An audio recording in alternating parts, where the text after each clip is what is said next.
Students, now let us understand hydrogen atom, structure of hydrogen. But for that, whatever the studies have done, that we need to understand. Bohr's model is there, but Bohr's model, Bohr's theory is explaining those things. So what are those things? People have studied spectra. What is meant by spectra? Spectra is like actually fingerprint of the atom or molecule. It is a very interesting tool that analytical chemists use. Spectra is emission of the light or absorption of the light. Spectra, why they occur in molecule, no different energy levels remain. And in order to change from one energy level to other energy level, energy will be absorbed. Or in case if it is absorbed and that molecule or atom is in the excited state, then while returning to ground state, it emits the energy. And that emitted energy remains with particular wavelength. So that particular wavelength is a characteristic of that particular atom or particular molecule or particular element. So characteristic emission is nothing but the spectra. Then spectra occurs in which range? High wavelength to low wavelength. So far, whichever the spectra of hydrogen that we observed and what range is there. To cover that range, I tell you some basic aspects. Nanometer is a unit to measure the wavelength. 1 nanometer to 400 nanometer. I'm saying broadly. 400 nanometer we consider in ultraviolet region. It is high energy region. It is high frequency region. And from 400 to 750 nanometer, it is visible region. And 750 nanometer to 25,000 nanometer, it is infrared region. Now let us study the series that we historically found first. Of course, visible light was readily recognizable. So though in our regular sequence the series comes at second position, but people discovered that first series. And I told you that we will discuss this series a later one.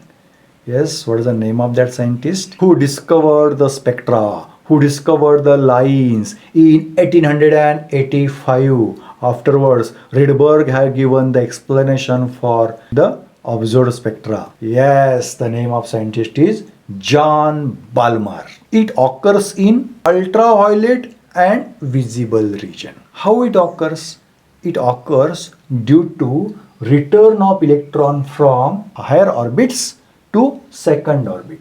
Means return can be from third orbit to second orbit, fourth orbit to second orbit, fifth orbit to second orbit, sixth orbit to second orbit, likewise up to last, say infinite orbit to second orbit.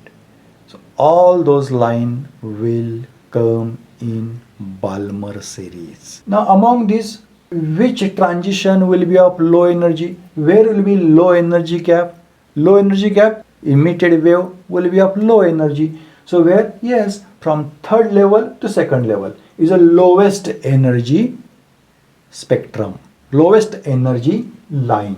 And this wavelength, returning electron from third energy to second energy, gives emission of wavelength 656 nanometer. And highest energy means highest upper orbital to the second orbital. This energy emission is of wavelength 365 nanometer. Yes, see, lowest energy that was in which region? Right, visible region, because wavelength is 656 nanometer. And other one which has the wavelength 365, it is in ultraviolet region. Therefore we say Balmer series occurs in visible and ultraviolet region. Now question you will be with, how are we finding that wavelength? Actually work we have done already. What the work? Energy of second orbit formula you know. Energy for third orbit you can find out. difference in energy you can find out. From difference in energy per mole, you can find out difference in energy per transition, per emission, and that energy is equal to hc upon lambda. So you can find lambda is equal to hc upon E. You can get the wavelength, and with that it is calculated. You can verify that. I am giving you the exercise later, but let me complete the all series. Now secondly observed series, but that is our first series, is Lyman series, and Theodore Lyman discovered it during 1906 to 1914. Means up to Bohr's model, some ideas about the Lyman series were there. It lies in ultraviolet region, completely ultraviolet region. How does it result? It result due to transition of electron to first orbit, to first energy level from higher energy levels. So which will be the smallest emission? Yes, from second level to first level. And what is the wavelength of that? 122 nanometer. And highest energy emission will be from highest in n is equal to infinity to n is equal to 1, and its energy is 91 nanometer. So 122 nanometer to 91 nanometer, all those lie in which region? Ultraviolet region. Therefore we say Lyman series, Lyman spectra occurs in ultraviolet region. Third series observed in 1908 by Frederick Paschen. So name of the series is Paschen series. This lies in the infrared region. What is the series? It is a transition of electron to third level, third energy level from higher levels. Means from fourth level to third level, fifth level to third level, likewise up to last infinite energy level to third level. So smallest energy will be transition from fourth level to third level, and the wavelength of that emission is 1875 nanometer. It is in infrared region. And highest energy emission means n is equal to infinity to n is equal to 3. The wavelength for that emission is 820 nanometer. So all those wavelengths lie in which region? Infrared region. Next series was observed after the Bohr's theory, and it is observed in 1922 by Frederick Brackett. So we know it as Brackett series. It lies in, again, infrared region. What is the understanding of that Brackett series? It is a transition of the electron from higher energies to which energy level? Fourth energy level. So here lowest energy emission will be transition from fifth energy level to fourth energy level, and the wavelength of that lowest energy emission is 4051 nanometer. And ever highest energy, that is energy level infinity and return to energy level 4, its emission wavelength is 1458 nanometer. It lies in which region? Infrared region. Then within 2 years, means in 1924, next series was observed by August Pfund, and the Pfund has noted the energy transition from higher level to fifth energy level. It again lies in the infrared region. So lowest energy transition will be from energy level 6 to energy level 5, and wavelength of that lowest energy emission is 7460 nanometer, and our highest energy emission will be from n is equal to infinity to n is equal to 5, and that highest energy emission wavelength is 2279 nanometer. Again, both wavelengths are in infrared region. So complete spectrum is in infrared region. Now such many series were discovered later, but one more series which discovered by the middle of the 20th century, means in 1953 by Curtis Humphreys. So series name is Humphreys series. What that series says? It is an emission of energy due to transition of electron from higher energy levels to energy level number 6. It again lies in the infrared region. Lowest energy transition means transition from energy level 7 to energy level 6 has wavelength 12,370 nanometer. It is in infrared region, and highest energy transition means n is equal to infinity to n is equal to 6. That energy emission has wavelength 3282 nanometer. Again, it lies in the infrared region. So students, see, it's a general diagram of understanding of all spectra. Lyman, Balmer, paschen, brackett, pfund and Humphrey series. This describes the structure of the hydrogen. This gives the evidence for the correctness of the Bohr's postulate. Rather than that, they give the support to the Bohr's theory of different orbits, different energy level. Because practically we are finding that emission, so that energy levels should be there. And whatever the Bohr's postulated about the fixed energy, it seems to be correct. So with this, it helps us to understand the structure of hydrogen or hydrogen-like species where such energy levels are there. So what insight people got because of this Bohr's theory?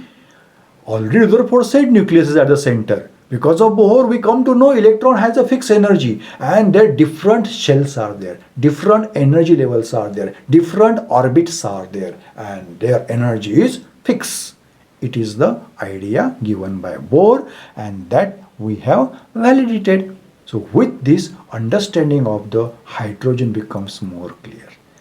Now, spectrum of hydrogen, the visible region that was discussed in detail, or that we generally talk, that spectrum of hydrogen is with, actually all are spectrum of hydrogen, but spectrum of hydrogen in the visible region, which shows the lines in visible and ultraviolet region. Out of that, let us focus on the lines that we observed in the visible region. And which lines we have observed? 4 lines we have observed in the visible region. The lowest energy transition that we say as a red line, and it has wavelength 656 nanometer. It is called as H alpha line. Second line has wavelength 486 nanometer. It is called as H beta line. Third line has wavelength 434 nanometer and it is called as H gamma line. And last line has wavelength 410 nanometer and is called H delta line. Let us give explanation for H delta line.